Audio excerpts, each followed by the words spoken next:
You gonna let the paper show? Yeah, I don't care. Okay, now the relative molecular mass. You also see it like that. Sometimes you see it like that. Okay. So if I said that I had glucose, just one moment, we'll wait. If I had glucose, why do I know this is molecular and not ionic? They're all nonmetals, right? And so all you have to do is say the mass of carbon times 6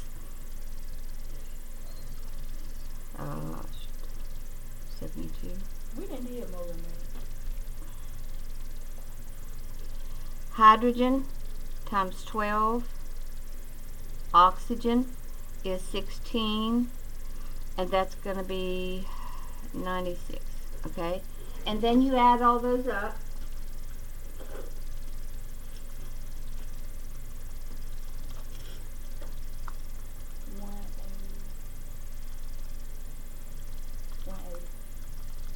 Yeah. And the way you write it is grams per mole. In other words, if you have one molecule of that or 1 mole of that, that's how many grams, not one molecule, but 1 mole of that, you have that many grams of it. So when I go to make your solutions and I have to have a 1 molar solution, I'm going to have that much mass to dissolve in a liter of water to make a 1 molar solution. If I wanted a 2 molar solution, I would have to double that. Okay, I'd have to have 360 grams in 1 liter to make a 2 molar solution, because I would have 2 moles of glucose in that solution. Remember the lab we did on pH where you had those unknowns and you chose 5 of them? One of those was a glucose solution, and it should have come out what? Acid, base, or neutral? Neutral. And I showed you that when we had the I showed you that it wasn't ionic when we used the light bulb. So remember things like that. Molecular things are not ionic, okay? And a good bit of them end up to be neutral. Okay, so, but if we're talking about the relative formula mass,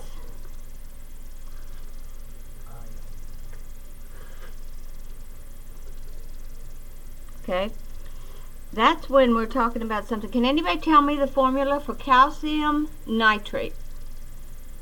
I'm going to give you a name, and I want you to write the formula. Tell me the formula.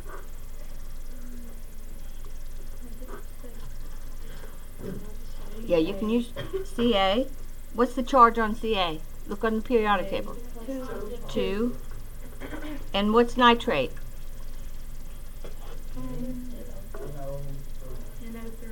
And what's the charge? A negative. So here's your formula for nitrate. Okay, so, and this is, I'm reviewing this because some people get confused about this, okay? I'm going to say calcium. What's the mass of it? Look on the periodic table. 20. No, 40. 40. And I only have one of those, right? Nitrogen, how many of those do I have? 14. 2. So its mass is 14 and I have 2. And then how many oxygen? Just a second. 6. Because whatever's in the parentheses, the number outside it, you multiply times everything in there. So I have, it's 16, and I have 6 of those. So the mass of that is going to be 164 grams per mole. And that's going to be the formula mass of that compound. Okay?